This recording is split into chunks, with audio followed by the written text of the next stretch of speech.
নমস্কার বন্ধুরা, পম্পার কিচেনে আপনাদের সকলকে স্বাগত। বাজারে এখন প্রচুর পরিমাণে পাকা আঙুর পাওয়া যাচ্ছে, আর আঙুরটা দামটাও বেশ কম। তাই বাজার থেকে পাকা আঙুর কিনে বাড়িতেই বানিয়ে ফেললাম কিশমিশ, আর ভাবলাম এই কিশমিশ রেসিপিটাও আপনাদের সাথে শেয়ার করি। তাহলে চলুন শুরু করা যাক কিভাবে বাড়িতে কিশমিশটা বানানো যায়। কিশমিশটা বানানোর জন্য দেখুন, এখানে আমি 600 গ্রাম আঙুর নিয়ে নিয়েছি। বাজার থেকে যখন আঙুরটা কিনবেন অবশ্যই লক্ষ্য রাখবেন আঙুরটা যেন একটু বেশি পাকা হয়। কাঁচা আঙুর নিলে কিন্তু কিশমিশটা একটু টকটক ভাব হবে, তাই চেষ্টা করবেন একদম পাকা আঙুর বাজার থেকে কিনে আনার। আঙুরটা দেখুন আমি বাজার থেকে নিয়ে এসেছি একদম পাকা, দেখেই বুঝতে পারছেন একদম পাকা আঙুর। এই আঙুরের কিশমিশ কিন্তু দারুণ টেস্ট হয়, অসম্ভব সুন্দর। আর এখন তো যেহেতু বাজারে কম দাম আঙুরের, তো এখন চেষ্টা করবেন একটু বেশি করে কিশমিশটা বানিয়ে রাখা, তাহলে আর বাজার থেকে কিন্তু কিনে আনতে হয় না। প্রথমে এই আঙুরগুলোকে আমি ছাড়িয়ে নেব এটা থেকে। এবার আঙুরগুলোকে প্রথমে আমি জল দিয়ে খুব ভালোভাবে ধুয়ে নেব। দেখুন আঙুরগুলোকে জলের মধ্যে দিয়ে আমি 5 মিনিট ভিজিয়ে রেখেছিলাম। 5 মিনিট আঙুরগুলোকে জলের মধ্যে ভিজিয়ে রাখলে কি হয়, আঙুরের মধ্যে যদি কোনো ময়লা থাকে, এই গায়ে যদি কোনো ময়লা লেগে থাকে, তাহলে কিন্তু সেটা সহজেই উঠে যায়। যাই হোক, আঙুরটাকে আমি প্রথমে খুব ভালোভাবে জল দিয়ে ধুয়ে নিলাম। এবার জল থেকে ধুয়ে নিয়ে আঙুরগুলোকে আমি এই পাত্রের মধ্যে রেখে দিলাম। এবার দেখুন এইরকম একটা পাত্র নিয়েছি, পাত্রটার গায়ে দেখুন সব ছিদ্র রয়েছে। এরকম ছিদ্রযুক্ত একটা পাত্র লাগবে, আমি আপনাদেরকে দেখিয়ে দিচ্ছি। এরকম 4-4টা এবং নিচে এরকম ছিদ্র থাকতে হবে।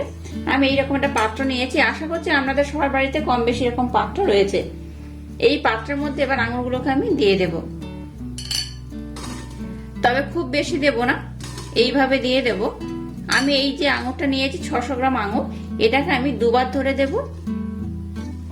আঙুরটাকে দিয়ে এইভাবে আমি একটু খেলিয়ে দেব পাত্রের 4-4টা। এবার গ্যাসটাকে জেলে দিয়ে একটা ফ্রাই প্যান বসিয়ে তার মধ্যে জল দিয়েছি। প্রথমে জলটাকে খুব ভালোভাবে গরম করে নিয়েছি। এবার ছিদ্রযুক্ত যে পাত্রের মধ্যে আমি আঙুরগুলো রাখলাম, সেই পাত্রটার মধ্যে আমি বসিয়ে দেব। কিশমিশ বানানোর জন্য প্রথম স্টেপ হলো এটাই, আঙুরটাকে প্রথমে খুব ভালোভাবে সিদ্ধ করতে হবে। তবে আঙুরটা সিদ্ধ করতে কিন্তু খুব একটা বেশি সময় লাগে না, 5 থেকে 6 মিনিট হলেই কিন্তু আঙুরটা খুব ভালোভাবে সিদ্ধ হয়ে যায়। তাই আপনাদেরকে বললাম যে এরকম ছিদ্রযুক্ত পাত্রই লাগবে আঙুরটাকে সিদ্ধ করার জন্য। আর গ্যাসের ফ্লেমটাকে অবশ্য লো রেখে কিন্তু এটা সিদ্ধ করবেন, একদম হাই দেবেন না, লো রেখে সিদ্ধ করলে এটা খুব ভালোভাবে সিদ্ধ হয়ে যাবে। এবার এটাকে ঢাকা দিয়ে আমি 5 থেকে 7 মিনিটের জন্য রেখে দেব, যাতে আঙুরটা খুব ভালোভাবে সিদ্ধ হয়ে যায়।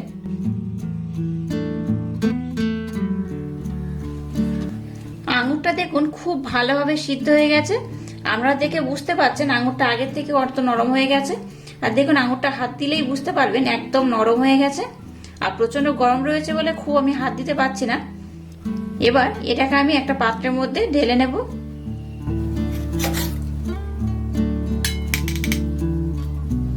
আঙুরগুলোকে আমি এই পাত্রের মধ্যে উঠিয়ে নিলাম।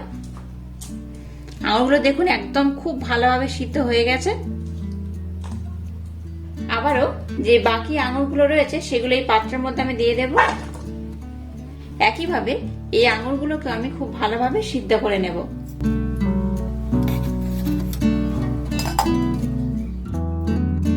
এবার দেখুন এরকম একটা বড় আমি পাত্র নিয়ে নিলাম, এর মধ্যে একটা পরিষ্কার কাপড় আমি এইভাবে ঢেকে দিলাম। আপনাদের হাতের কাছে যদি এরকম পাত্র না থাকে তাহলে অন্য কোনো বড় পাত্র নিলেও হবে। এবার যে আঙুরগুলোকে আমি সিদ্ধ করে নিলাম সেই আঙুরগুলো এখানে খেলিয়ে খেলিয়ে দিয়ে দেব। দেখুন একটার সাথে একটা যেন লেগে না থাকে সেইভাবে এগুলোকে দিতে হবে। এই আঙুরটা যখন সিদ্ধ করলাম, আঙুরটা সিদ্ধ করার পর এটাকে কিন্তু কোনো নর্মাল জায়গায় রাখলে হবে না, ঠান্ডা বাতাসে কিংবা রোদে শুকোতে হবে। তো চেষ্টা করবেন যখন আপনারা এই কিশমিশ বানাবেন সকালবেলা করার চেষ্টা করবেন, যাতে সম্পূর্ণ একটা দিনের রোদ এটা পেতে পারে।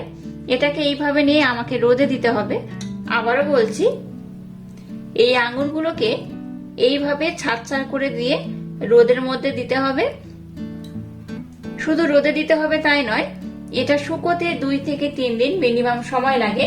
তো আমি এটা 2 থেকে 3 দিন ধরে খুব ভালোভাবে রোদে শুকিয়ে নেব। তারপর আমি আপনাদেরকে দেখাবো কিশমিশটা কেমন হয়েছে। আপনারা একটা রোদ দিয়ে কিন্তু এটাকে নর্মাল জায়গায় রাখবেন না।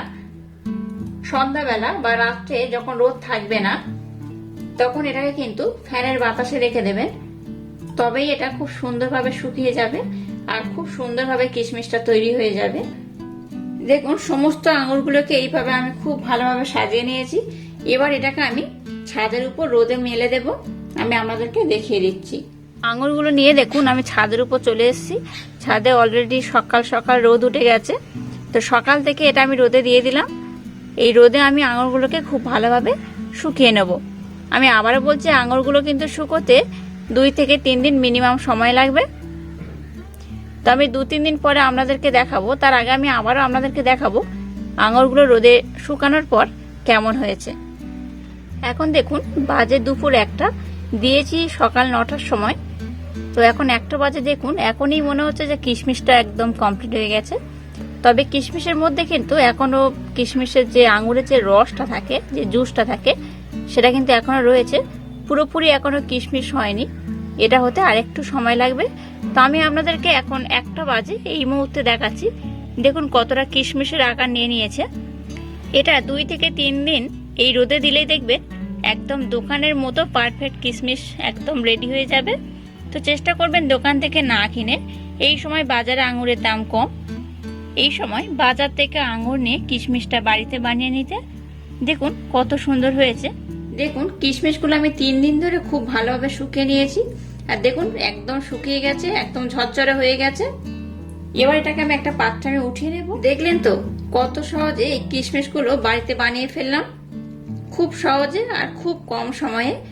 2 থেকে 3 দিন সময় দিলে আপনারা কিন্তু এই কিশমিশগুলো খুব সহজে বাড়িতেই বানিয়ে নিতে পারবেন। দোকানের থেকে কিন্তু এই বাড়িতে বানানো কিশমিশের টেস্ট অসাধারণ হয়। অবশ্যই একবার হলেও আমার মতো করে কিশমিশটা বাড়িতে বানিয়ে দেখবেন, দুর্দান্ত টেস্ট হয়। দোকানের যে কিশমিশ আমরা কিনে খাই তার টেস্টকে কিন্তু হার মানায়, একদম সলিড বাড়িতে বানানো। আপনারা বাড়িতে অবশ্যই একবার হলেও আমার মতো করে ট্রাই করবেন। আশা করছি কিশমিশ তৈরির যে রেসিপি আমি আপনাদের সাথে শেয়ার করলাম সেটা আপনাদের খুব ভালো লেগেছে। যদি আমার এই রেসিপি আপনাদের ভালো লেগে থাকে তাহলে চ্যানেলটাকে লাইক, শেয়ার, কমেন্ট এবং সাবস্ক্রাইব করবেন, আর পাশে থাকা বেল আইকনটা প্রেস করে দেবেন। তাহলে টাটা, আবার দেখা হচ্ছে নতুন কোনো রেসিপি নিয়ে।